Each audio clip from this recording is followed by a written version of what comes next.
قال الله تبارك وتعالى في القرآن المجيد والفرقان الحميد: أعوذ بالله من الشيطان الرجيم. واذكر في الكتاب إسماعيل إنه كان رسولا نبيا وكان يأمر أهله بالصلاة والزكاة وكان عند ربه مرضيا. وقال الله عز وجل في مكان آخر: فلما بلغ معه السعي قال يا بني إني أرى في المنام أني أذبحك فانظر ماذا ترى. قال يا أبت افعل ما تؤمر ستجدني إن شاء الله من الصابرين. ہر قسم کی حمد و ثنا، تعریفات، تسبیحات، عظمت و رفعت اللہ احکم الحاکمین کی ذات کے لیے خاص ہے، اور درود و سلام ہو آقا دو جہان، سرور کائنات، دو جہانوں کے سردار، نبی و رسول کے امام جناب محمد رسول اللہ صلی اللہ علیہ وسلم کی ذات اقدس پہ۔ محترم واجب الاحترام ساتھیوں، اللہ وحدہ لا شریک نے انسان کی رشد و ہدایت کے لیے جناب آدم علیہ السلام سے لے کر کے جناب محمد رسول اللہ صلی اللہ علیہ وسلم تک ہر دور کے اندر اپنا ایک داعی اور مبلغ بنا کر کے بھیجا ہے، جو لوگوں کو جہالت کے اندھیروں سے نکال کے توحید کی روشنی میں لانے والا تھا۔ اور اللہ رب العالمین نے بعض انبیاء کو بعض پر ان کے کچھ کاموں کی وجہ سے، ان کی کچھ قربانیوں کی وجہ سے اللہ رب العالمین نے انہیں دوسروں پہ فضیلت عطا کی ہے۔ اللہ کے قرآن کا تیسرے پارے کی پہلی آیت میں اللہ رب العالمین فرماتے ہیں: تِلْكَ الرُّسُلُ فَضَّلْنَا بَعْضَهُمْ عَلَى بَعْضٍ۔ اللہ کے یہ جتنے بھی رسول ہیں ہم نے بعض کو بعض پہ فضیلت عطا کی ہے۔ تو اسی طرح اللہ کے پیارے نبی جناب ابراہیم علیہ السلام جد الانبیاء ہیں، ان کے لخت جگر سیدنا حضرت اسماعیل علیہ السلام کو بھی رب کبریا نے بہت زیادہ انبیاء کے اوپر فضیلت عطا کی ہیں، اور یہ وہ نبی ہیں کہ اللہ رب العالمین کو ان کا ایک عمل اتنا پسند آیا کہ قیامت تک آنے والے مسلمانوں کے اندر اللہ رب العالمین نے وہ عمل زندہ کیا ہے، اور اپنے پیارے نبی جناب محمد رسول اللہ صلی اللہ علیہ وسلم کو حکم دیا ہے کہ اپنی امت کے انسانوں کو، اپنے امت کے مسلمانوں کو یہ سبق سکھلا دو کہ قیامت تک جناب اسماعیل علیہ السلام کے اس عمل کو تازہ کریں، اور یہ دن بطور خوشی کے، بطور عید کے مسلمان منائے۔ یہ اللہ رب العالمین نے جناب اسماعیل علیہ السلام کی ایک قربانی، ایک عمل تھا جو رب رحمان کو اس قدر پسند آیا کہ قیامت تک اللہ رب العالمین نے اسے زندہ کر دیا ہے۔ سیدنا حضرت ابو ہریرہ رضی اللہ تعالی عنہ فرماتے ہیں کہ اللہ کے پیارے نبی جناب ابراہیم علیہ السلام، ان کے بارے میں کائنات کے حبیب پیغمبر جناب محمد رسول اللہ صلی اللہ علیہ وسلم نے فرمایا کہ جناب ابراہیم علیہ السلام نے 3 جگہ کے اوپر ہم معنی گفتگو کی ہے، ایسے الفاظ جو بظاہر دیکھنے اور سننے والا یہ سمجھتا ہے کہ جناب ابراہیم علیہ السلام نے ان موقعوں کے اوپر جھوٹ بولا ہے۔ ان موقعوں میں سب سے پہلا موقع محمد رسول اللہ صلی اللہ علیہ وسلم نے فرمایا کہ جب ان کی ساری قوم ایک دن مقرر کیا ہوا تھا، اس دن کے اندر وہ میلہ لگایا کرتے تھے، وہ جا کر کے بتوں کی عبادت کیا کرتے تھے، اور اس دن کو خوشی کا دن قرار دیا کرتے تھے۔ وہ دن منانے کے لیے جب ساری قوم نکلی تو جناب ابراہیم علیہ السلام کو بھی فرمایا کہ آ جاؤ ہمارے ساتھ۔ تو اس موقع اللہ کے پیارے نبی جناب ابراہیم علیہ السلام نے فرمایا انی سقیم، آج میں بیمار ہوں، میں آپ کے ساتھ نہیں جا سکتا۔ اب بیماری کیا تھی؟ ان کے دل کے اندر یہ خواہش تھی کہ آج اللہ کے دشمنوں کے یہ بنائے ہوئے جو بت ہیں ان سارے بتوں کو میں توڑوں گا اور اللہ کی توحید کا پرچم لہراؤں گا۔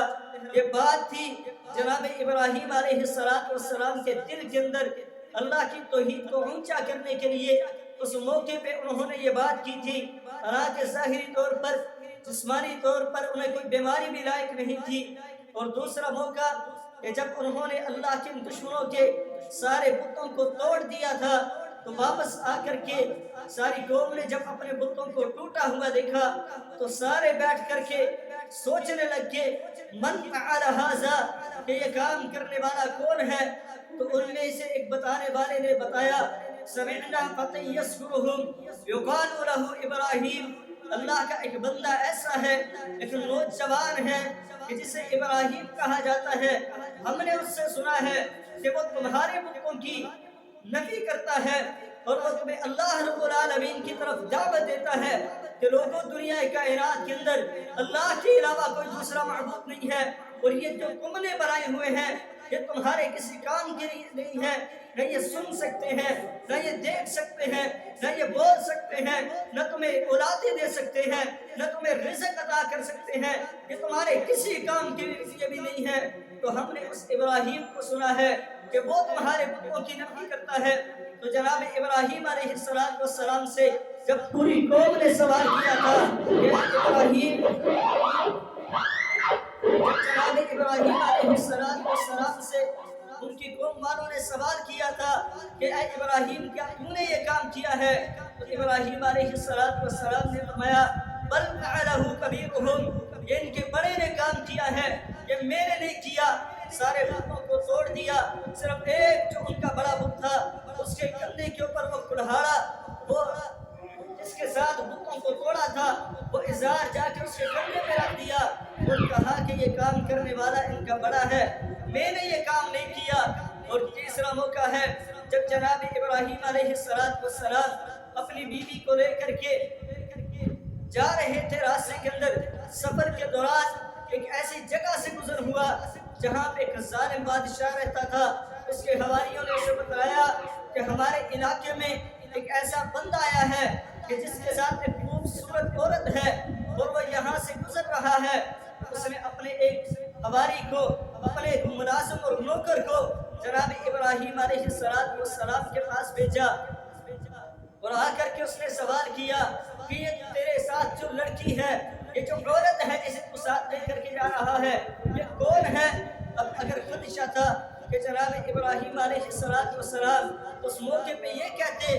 کہ یہ میری بیوی ہے تو وہ اس اللہ کے پیارے نبی صلی اللہ علیہ وسلم کی بیوی کو آپ سے چھین لیتا۔ تو جناب ابراہیم علیہ السلام نے کہا کہ یہ میری بہن ہے، اور واپس آ کے سیدہ سارہ رضی اللہ عنہا کو کہتے ہیں کہ اس روح زمین کے اوپر میرے اور تیرے علاوہ کوئی مومن نہیں ہے، اس لیے میں نے کہا ہے کہ یہ میری بہن ہے۔ اب اس بادشاہ نے اپنا ایک ملازم سیدہ سارہ کی طرف بھیجا، جا کر کے اس سے سوال کر۔ جب اس سے سوال کیا گیا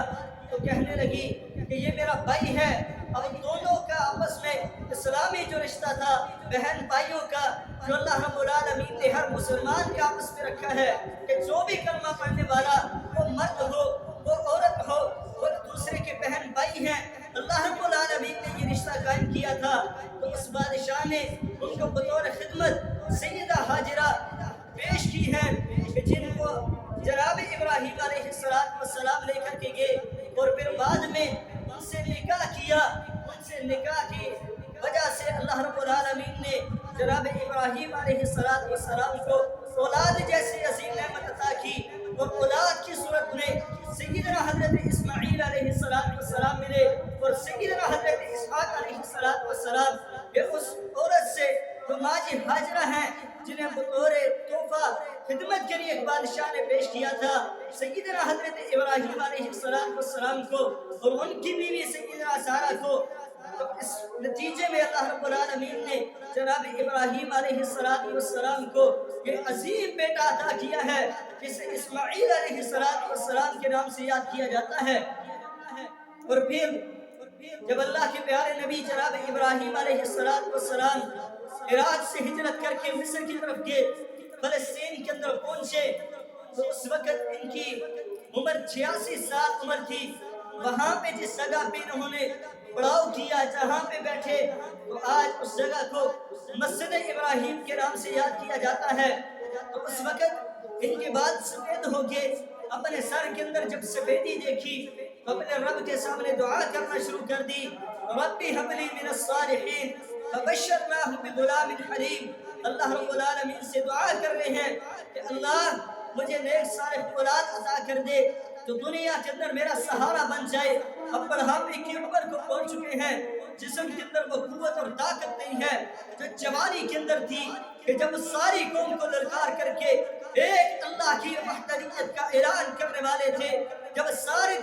قوم کے بنائے ہوئے بتوں کو اور معبودان باطلہ کو توڑ کر کے ایک اللہ کی توحید کا پرچم لہرایا تھا، اب وہ قوت اور طاقت نہیں ہے. اپنے رب کے سامنے دعا کر رہے ہیں ربی حب لی من الصالحین فبشرناہ بغلام حلیم. آسمانوں والے رب نے پھر اعلان کیا کہ ہم نے جناب ابراہیم علیہ السلام کو ایک بردبار بیٹا اسماعیل کی صورت میں عطا کیا ہے. اور پھر جب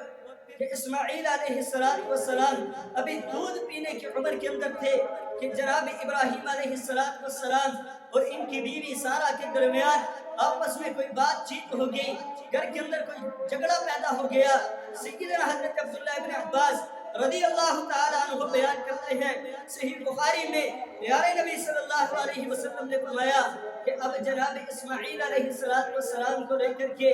اور ان کی ماں حاجرہ کو لے کر کے اللہ کے پیارے نبی جناب ابراہیم علیہ السلام گھر سے نکل گئے، اور ساتھ میں ایک مشکیزہ ہے جس کے اندر کچھ پانی ہے پینے کے لیے. جا کر کے نے پہاڑوں کے اوپر چھوڑ دیا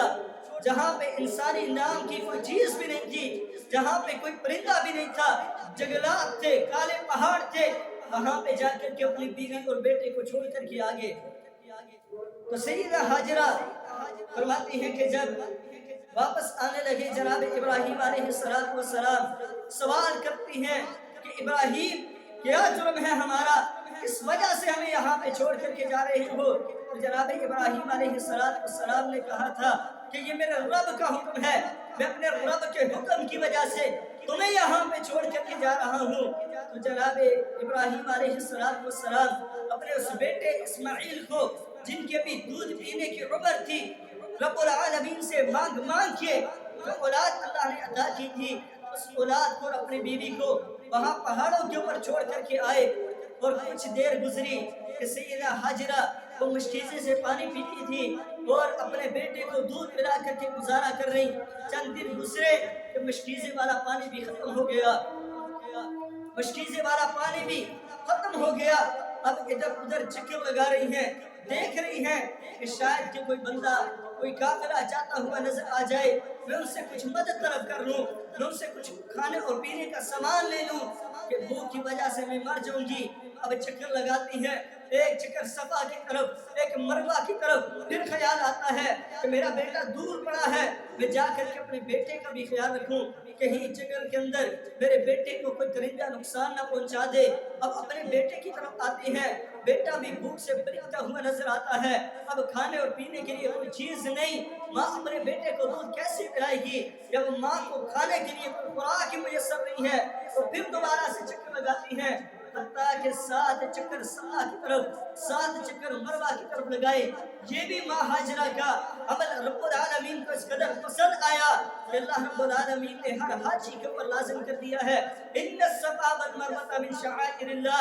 کہ صفا اور مروہ اللہ کی نشانیوں میں سے ایک نشانی ہے. فمن حج البیت او اعتمر فلا جناح علیہ ان یطوف بہما. کسی کے اوپر جو حج کرنے کے لیے جائے یا عمرہ کرنے کے لیے جائے کوئی گناہ نہیں ہے کہ اگر وہ عیسائی کرے گا تو اللہ رب العالمین کو یہ ماں حاجرہ کا عمل اس قدر پسند آیا کہ اب چکر لگا رہی ہیں تو واپس جب 7 چکر پورے کرنے کے بعد اپنے بیٹے کی طرف آئی تو ایک آواز سنی جیسے کسی ایک انسان کی آواز ہوتی ہے تو اللہ کے پیارے نبی صلی اللہ علیہ وسلم نے فرمایا وہ جبریل امین کی آواز ہے ہم نے اسماعیل علیہ السلام کو حکم دیا کہ انہوں نے اپنی ایڑی زمین پہ ماری اور زمین کے نیچے سے پانی نکل گیا پانی کا چشمہ بہنے لگ گیا اور ماری حاجرہ نے اس پانی کو روکنے کے لیے آگے تھوڑا سا کنارہ بنایا تو اللہ کے پیارے نبی صلی اللہ علیہ وسلم فرماتے ہیں اگر اس وقت ماں حاجرہ اس پانی کے آگے کنارہ نہ بناتی تو یہ پانی آج پوری دنیا کی زمین کے اوپر تیرتا ہوا نظر آتا اس قدر یہ برکتوں والا پانی ہے جسے ماء زمزم کہا جاتا ہے اور پیارے نبی صلی اللہ علیہ وسلم نے اس فضیلت بیان کرتے ہوئے فرمایا کہ جو انسان زمزم کا پانی جس مقصد کے لیے پیتا ہے جو سوچ کر کے پیتا ہے اللہ اس کی وہ مقصد اس کی وہ سوچ پوری کر دیتا ہے اس قدر کی فضیلت والا پانی ہے اب ادھر پانی پھوٹ پڑا تو ایک دفعہ ایک قافلہ گزرا انہوں نے ایک پرندے کو دیکھا جو پرندہ ہوا کے اندر اڑ رہا تھا انہوں نے دیکھا یہ وہ پرندہ ہے جو پانی کے اوپر اڑتا ہے پانی کے علاوہ یہ پرندہ کسی جگہ پہ اڑتا ہوا نظر نہیں آتا یہ تو بیٹھا رہتا ہے تو انہوں نے قافلے میں سے ایک شخص کو بھیجا کہ جا کر کے دیکھو وہاں پہ پانی ہے یا نہیں تو ایک قافلے میں سے وہ شخص آیا اور آ کر کے اس نے دیکھا وہاں پانی کا ایک چشمہ ہے اور ایک ماں اپنے بچے کو لے کر اس پانی کے چشمے کے پاس بیٹھی ہے اس قدر وہ صابرہ ماں ہوگی کہ اللہ کے حکم کے اوپر اپنے چھوٹے سے بچے کو لے کر کے بیابان جگہ کے اندر بیٹھی ہے جہاں پہ نہ بندہ ہے نہ بندے کی ذات ہے جنگلات ہیں جان کا بھی خطرہ ہے بچے کا بھی خطرہ ہے کسی وقت بھی کوئی درندہ حملہ کر سکتا ہے لیکن رب کے حکم کی کس قدر پیاری ہیں کس قدر رب کے حکم کی تابعداری کرنے والی فرمانبرداری کرنے والی ہے جب وہ بندہ آیا اور آ کر کے اس نے اجازت طلب کی تو یہ سارے قافلے والوں کو جا کے کہتا ہے وہاں پہ ایک چشمہ ہے آؤ تو وہ چشمے وہ قافلے والے آئے اور آ کر کے ماں حاجرہ سے اجازت طلب کی وہاں پہ انہوں نے پڑاؤ ڈالا اور وہاں پہ رہنا شروع کر دیا وقت کے ساتھ ساتھ جناب اسماعیل علیہ السلام وہاں پر ہی جوان ہوئے اور پھر اسی قبیلے ہی میں سے ان کی شادی بھی ہوئی اس سے قبل جناب ابراہیم علیہ السلام نے ایک دفعہ سیدنا حضرت عبداللہ ابن عباس اسی حدیث کے بھی راوی ہیں فرماتے ہیں ایک دفعہ خواب کے اندر دیکھا پیارے نبی صلی اللہ علیہ وسلم نے فرمایا کہ اللہ رب العالمین نے یہ بات قرآن کے اندر بھی ذکر کی کہ جناب ابراہیم علیہ السلام کو دکھلا رہے ہیں کہ وہ بیٹا جو بڑھاپے کی عمر میں رب سے طلب کیا تھا رب سے مانگ کے لیا تھا ربی حبلی من الصالحین ربی حبلی من الصالحین اللہ نے ایک بیٹا عطا کر دے ایک دفعہ خواب آئی کہ اسی بیٹے کے گلے پہ چھری چلا رہے ہیں اسی بیٹے کو ذبح کر رہے ہیں تو جناب اسماعیل علیہ السلام کے پاس گئے فرمایا فلما بلغ معه السعي قال يا بني اني ارى في المنام اني اذبحك فانظر ماذا ترى بیٹا میں نے دیکھا ہے کہ میں تیرے گلے کے اوپر چھری چلا رہا ہوں تجھے ذبح کر رہا ہوں تیرا کیا خیال ہے فرمایا یا ابت افعل ما تؤمر ستجدني ان شاء الله من الصابرين یہ تھے وہ اسماعیل علیہ السلام کہا ابا جان آپ اپنے رب کے حکم کو پورا کریں آپ انشاءاللہ مجھے صبر کرنے والا پائیں گے تو جناب ابراہیم علیہ السلام نے جب اپنے بیٹے کو زمین کے اوپر لٹایا فلما اسلم وتله للجبین وناديناه أن يا إبراهيم قد صدقت الرؤيا إنا كذلك نجزي المحسنين وفديناه بذبح عظيم وتركنا عليه في الآخرين سلام على إبراهيم اللہ رب العالمین فرماتے ہیں کہ آسمانوں سے رب العالمین نے آواز لگائی فناديناه أن يا إبراهيم اب دونوں باپ بیٹا رب کے حکم کو پورا کرنے کے لیے تیار ہو چکے ہیں بیٹا گردن کٹوانے کے لیے تیار ہے باپ گردن پہ چھری چلانے کے لیے تیار ہے اب دونوں باپ بیٹا تیار ہو کے اللہ کے حکم کو پورا کرنے کے لیے تیار کھڑے ہیں آسمانوں سے اللہ رب العالمین نے آواز لگائی قد صدقت الرؤيا إنا كذلك نجزي المحسنين وفديناه بذبح عظيم فرمایا اے ابراہیم تو نے اپنے خواب کو پورا کر دکھایا ہے، تیری خواب پوری ہو گئی ہے۔ اور فرمایا کہ ہم نے اس کی جگہ پہ ایک عظیم سوا کی چیز پیش کر دی ہے۔ اور عبداللہ بن عباس رضی اللہ عنہ اس آیت کی تفسیر کرتے ہوئے فرماتے ہیں کہ پیارے نبی صلی اللہ علیہ وسلم نے فرمایا کہ جو دمبا اس موقع کے اوپر لایا گیا تھا 40 سال تک وہ دمبا اللہ کی جنت کے اندر چلتا رہا ہے۔ 40 سال تک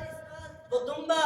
اللہ کی جنتوں کے اندر چلتا پھرتا رہا ہے، اور وہ دمبا اللہ رب العالمین نے جناب اسماعیل علیہ السلام کی جگہ کے اوپر جناب ابراہیم علیہ السلام کی چھری کے نیچے لا کے رکھ دیا تھا۔ اللہ کے لیے جب قربان ہونے کے لیے تیار ہو گئے، پھر آسمان والے رب نے آسمانوں سے مدد کی۔ تو یہ ہے کہ رب کے لیے جب قربان ہونے کے لیے تیار ہوئے، یہ عمل اس قدر پسند آیا باپ اور بیٹے کا، اللہ رب العالمین نے قیامت تک اس عمل کو جاری و ساری کر دیا ہے۔ اور پھر اس سے آگے چل کر کے جب جوانی کی عمر کو پہنچتے ہیں،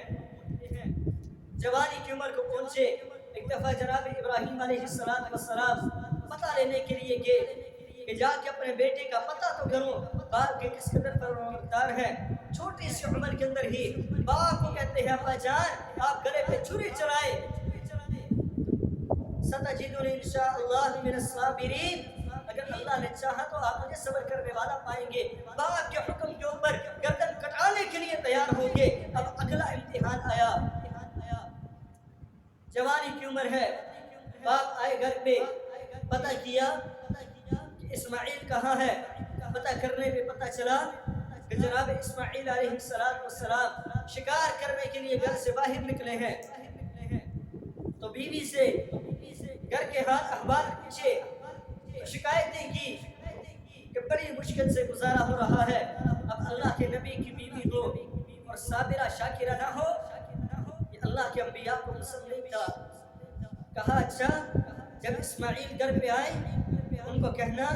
کہ ابراہیم آئے تھے اور ایک حکم دے کے گئے تھے کہ اپنے گھر کی یہ چوکھٹ ہے اسے تبدیل کر دو۔ اب باپ کا اشارہ اس قدر پیارے انداز میں باپ بتا کے چلے گئے کہ بیوی کو بھی پتہ نہیں چلا، اور بیٹا بھی اللہ نے اس قدر پیار عطا کیا کہ باپ کے اشاروں کو سمجھنے والے تھے۔ جب گھر کے اندر آئے، آ کر کے بیوی نے بتایا کہ اس طرح ایک بزرگ آئے تھے اور اپنا نام ابراہیم بتا رہے تھے، اور انہوں نے حکم دیا ہے آپ کے بارے میں پوچھ رہے تھے۔ میں نے کہا وہ شکار کے لیے گئے ہیں، پھر حال احوال پوچھے، میں نے بتائے ہیں۔ جاتے ہوئے یہ حکم دے گئے تھے کہ جب اسماعیل گھر کے اندر لوٹے تو ان کو کہہ دینا کہ اپنے گھر کی چوکھٹ کو تبدیل کر دے۔ تو یہ بات سننے کی دیر تھی، جناب اسماعیل علیہ السلام نے اپنی بیوی کو طلاق دی اور کہا جاؤ تم اپنے گھر کے اندر، میں نتیجہ اپنے گھر کے اندر اپنے رکھنا۔ باپ کے فرما بردار ہیں کہ ایک دفعہ باپ کے کہنے کے اوپر پہلے گردن پہ چھری چلوانے کے لیے، گردن کٹوانے کے لیے تیار ہو گئے، اب اپنی بیوی کو طلاق دے دی باپ کے کہنے پہ۔ اور اس سے آگے چل کر کے اللہ رب العالمین نے جب جناب ابراہیم علیہ السلام کو کعبۃ اللہ تعمیر کرنے کا حکم دیا، اس کے اندر بھی اپنے باپ کا سہارا بن کے یہ نوجوان ہیں اور اپنے باپ کے ساتھ اللہ کے گھر کی تعمیر کر رہے ہیں۔ وَإِذْ جَعَلْنَا الْبَيْتَ مَثَابَةً لِلنَّاسِ وَإِذْ يَرْفَعُ إِبْرَاهِيمُ الْقَوَاعِدَ مِنَ الْبَيْتِ وَإِسْمَاعِيلُ، یہ اللہ کی گھر کی بنیادوں کو اونچا کر رہے ہیں، بنا رہے ہیں۔ جب بنا لی تو رب کے سامنے دونوں باپ بیٹا دعا کر رہے ہیں، ربنا تقبل منا انک انت السمیع العلیم۔ اللہ ہم نے یہ نیکی کی ہے تیری توفیق کے ساتھ، اللہ اگر تو توفیق نہ دیتا ہم یہ نیکی نہیں کر سکتے تھے، اللہ اسے قبول کر لے۔ اور پھر اللہ کے سامنے ایک اور دعا کی، ربنا وابعث فیہم رسولا منہم یتلو علیہم آیاتک ویزکیہم ویعلمہم الکتاب والحکمہ۔ اللہ ان کے اندر ایک ایسا رسول بھیج دے، ایک ایسا نبی بھیج دے، ایک ایسا داعی اور مبلغ بھیج دے، اللہ ایک ایسا بندہ پیدا کر دے جو تیرے دین کی تبلیغ کرے، ان کو پاک اور صاف کر دے، ان کا تزکیہ نفس کر دے، اللہ تیری کتاب پڑھ کے ان کو سنائے، اللہ تیری شریعت کے احکامات ان کو سمجھائے، ان کے اندر ایسا بندہ بھیج دے۔ پیارے نبی صلی اللہ علیہ وسلم نے فرمایا کہ اللہ تبارک و تعالی نے جناب اسماعیل علیہ السلام سے بنو کنانہ کو چنا، اور بنو کنانہ سے اللہ رب العالمین نے بنو قریش کو چنا، اور قریش سے بنو ہاشم کو چنا۔ فرمایا کہ بنو ہاشم سے اللہ رب العالمین نے میں محمد کو چنا ہے، اور جتنے بھی نبی آئے ہیں اللہ کے پیارے نبی جناب ابراہیم علیہ السلام کے بیٹے اسحاق علیہ السلام تک، ان سے لے کر کے جناب عیسیٰ علیہ السلام تک سارے نبی جناب اسحاق کی لڑی میں سے ہیں، اور ایک واحد نبی ہے جو محمد رسول اللہ صلی اللہ علیہ وسلم ہیں، جو جناب اسماعیل علیہ السلام کی اولاد میں سے ہیں۔ ایک نبی ہیں، اور ایسے نبی جنہیں اللہ رب العالمین نے سارے انبیاء کا سردار بنا کے بھیجا۔ قل یا ایھا الناس انی رسول اللہ الیکم جمیعا۔ اس سے پہلے جتنے بھی نبی آئے تھے ایک قوم کی طرف، ایک قبیلے کی طرف، ایک وقت کے لیے۔ اس کے بعد جو سا نبی آیا پہلے نبی کی شریعت کو منسوخ کر دیا، اب اس کا آرڈر چلے گا، اب اس کا حکم چلے گا، اب اس کے احکامات چلیں گے۔ لیکن جب محمد رسول اللہ صلی اللہ علیہ وسلم آئے، اللہ نے کسی ایک قوم کی طرف نہیں بھیجا، کسی ایک بستی کی طرف نہیں بھیجا، کسی ایک قبیلے کی طرف نہیں بھیجا، بلکہ اللہ رب العالمین نے فرمایا یا ایھا الناس انی رسول اللہ الیکم جمیعا۔ اے نبی اعلان کر دو، ان کو کہہ دو کہ میں سارے لوگوں کی طرف اللہ کا نبی بن کے آیا ہوں، اللہ کا رسول بن کے آیا ہوں۔ یہ شرف بھی جناب اسماعیل علیہ السلام کو حاصل ہے۔ اس لیے میرے محترم بھائیوں، یہ جناب اسماعیل علیہ السلام اللہ کے وہ پیارے نبی ہیں جن کے بارے میں ان کے ابا جان نے اللہ رب العالمین سے بڑھاپے کی عمر میں دعائیں کی تھی، اور بچپن ہی سے یہ اپنے رب کے لیے قربانیاں دینے والے تھے، صابر اور شاکر نبی تھے، اور اللہ رب العالمین نے اپنے پیارے نبی جناب محمد رسول اللہ صلی اللہ علیہ وسلم کو حکم دیا وَاذْكُرْ فِي الْكِتَابِ إِسْمَاعِيلَ إِنَّهُ كَانَ صَادِقَ الْوَعْدِ وَكَانَ رَسُولًا نَبِيًّا۔ اے نبی کتاب کے اندر ذکر کر، اپنے امت کے لوگوں کو جناب اسماعیل کا تعارف کروا۔ اللہ کیا تعارف ہے؟ انہو کان صادق الوعد، وہ سچا وعدے کا پکا نبی ہے، وکان رسول النبی، اللہ کا رسول بھی ہے، اللہ کا نبی ہے، وکان یأمر اہلہ بالصلاۃ والزکاۃ وکان عند ربہ مرضیہ۔ اور اگلا کام کیا کرتا ہے؟ خود بھی وعدے کا پکا ہے، اور اپنے اہل و عیال کو نماز کا حکم دینے والا ہے، اللہ کی عبادت کا حکم دینے والا۔ یہ جناب اسماعیل علیہ السلام کی سنت ہے جو اللہ رب العالمین نے قرآن کے اندر میرے اور آپ تک پہنچائی ہے، نبی محمد کی زبانی۔ فرمایا اے نبی اعلان کر دو وَاذْكُرْ فِي الْكِتَابِ إِسْمَاعِيلَ إِنَّهُ كَانَ صَادِقَ الْوَعْدِ وَكَانَ رَسُولًا نَبِيًّا۔ اللہ کا نبی ہے، اللہ کا رسول ہے، اور کئی ایسے ہیں جو صرف رسول بن کے آئے ہیں، کئی ایسے ہیں جو صرف نبی بن کے آئے ہیں۔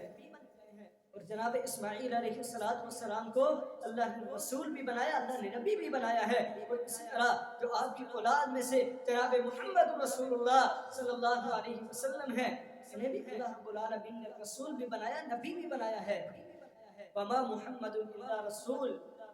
کہ محمد ہم نے تجھے رسول بنا کے بھیجا ہے۔ اور محمد رسول اللہ صلی اللہ علیہ وسلم نے فرمایا انا خاتم النبیین لا نبی بعدی، لوگوں مجھے اللہ نے نبی بنا کے بھیجا ہے اور میں آخری نبی ہوں، میرے بعد قیامت تک کوئی نبی نہیں آئے گا۔ اور آپ نے فرمایا انہ سیکون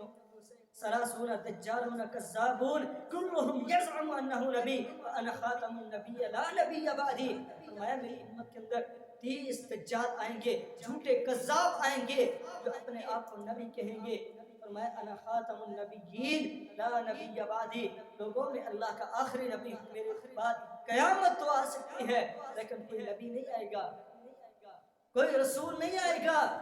اب یہاں پہ ایک اشکال پیدا ہوتا ہے، ایک بات پیدا ہوتی ہے، اللہ رب العالمین نے جناب محمد رسول اللہ صلی اللہ علیہ وسلم کو جب آخری نبی بنا کے بھیج دیا، جب آخری رسول بنا کے بھیج دیا، آج کے بعد تو قیامت کے نزدیک جناب عیسیٰ علیہ السلام کا بھی نزول ہونا ہے۔ تو فرمایا یہ وہ رسول ہیں جن کو رسالت اللہ کے نبی سے پہلے ملی ہے، کہ جب دوبارہ آئیں گے تو نبی کے امتی بن کے آئیں گے، یا آ کے نبی کی دعوت کو آگے پھیلائیں گے، یا اپنی شریعت کو بیان نہیں کریں گے۔ تو یہ بھی نبی محمد صلی اللہ علیہ وسلم کے امتی بن کے آئیں گے۔ اس لیے اللہ رب العالمین نے یہ شرف جناب اسماعیل علیہ السلام کو دیا ہے کہ اللہ نے انہیں نبی بھی بنایا ہے، رسول بھی بنایا ہے، اور کئی انبیاء کے اوپر ان کو فضیلت بھی دی ہے۔ اور جو گھر انہوں نے بیت اللہ بنایا ہے، اس گھر کے اندر جو بندہ ایک نماز پڑھتا ہے، اللہ 1,00,000 نماز پڑھنے کا اجر و ثواب عطا کرتے ہیں۔ اللہ ہمیں نصیب فرمائے بیت اللہ کی زیارتیں بھی، بیت اللہ کے اندر نمازیں پڑھنا بھی اللہ ہمیں نصیب فرما دے۔ میرے محترم بھائیو، یہ جناب اسماعیل علیہ السلام کا ایک مختصر سا تعارف تھا، اور ان کے کچھ کام تھے کہ جو انہوں نے اپنے رب کو راضی کرنے کے لیے کیے، اور اللہ رب العالمین کو ان کے یہ کام اس قدر زیادہ پسند آئے کہ اللہ نے قیامت تک ان کی سنتوں کو زندہ کر دیا ہے۔ اس لیے میرے محترم بھائیو، اللہ کے سارے انبیاء کے اوپر ایمان لانا یہ میرے اور آپ کے ایمان کا حصہ ہے۔ اس وقت تک کوئی بندہ مومن نہیں ہو سکتا جس وقت تک وہ اللہ کے انبیاء کے اوپر ایمان نہیں لائے گا۔ اس لیے شریعت ہم نے محمد رسول اللہ صلی اللہ علیہ وسلم کی ماننی ہے، اور سارے انبیاء کو اللہ کا سچا نبی ماننا ہے، اللہ کا سچا رسول ماننا ہے۔ اور اللہ رب العالمین سے دعا ہے کہ اللہ ہمیں اپنے انبیاء کی سیرت کو سامنے رکھ کر کے زندگی بسر کرنے کی توفیق عطا فرمائے۔ جس طرح اللہ نے جناب اسماعیل علیہ السلام کو اپنے والدین کا فرمانبردار بنایا تھا، اللہ ہمیں بھی اپنے والدین کا فرمانبردار بنا دے، اور جن کی اولادیں نہیں ہیں اللہ انہیں نیک صالح اولاد عطا فرما دے، اور جن کی اولادیں ہیں اللہ